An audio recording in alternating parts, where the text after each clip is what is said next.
l'intermédiaire du judo et un travail commun qui est fait avec l'enseignant, les parents et puis le professeur de judo permet aussi d'améliorer l'estime de soi des enfants.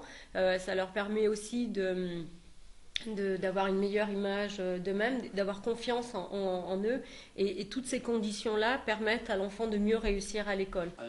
França ja ha desenvolupat aquest pla educatiu a nivell nacional. El judo, o més ben dit, els seus valors globals, formen part de la formació esportiva i personal dels infants francesos. Una eina que s'ha mostrat molt útil a l'hora de transmetre una sèrie de valors universals als nens perquè siguin millors ciutadans en el futur.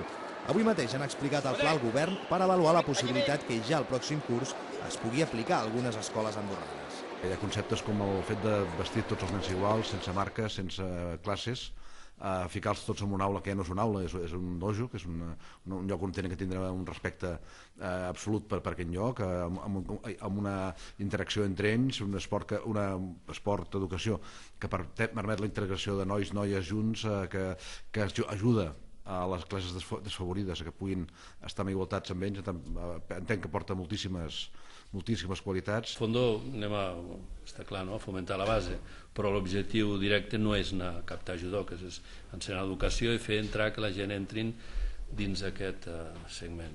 Aquest model educatiu s'adaptaria a la realitat andorrana i en els pròxims mesos es comprovarà la seva viabilitat al país. Els detalls del projecte es presentaran entre l'abril i el maig a diferents escoles per començar a aplicar-lo al curs que ve.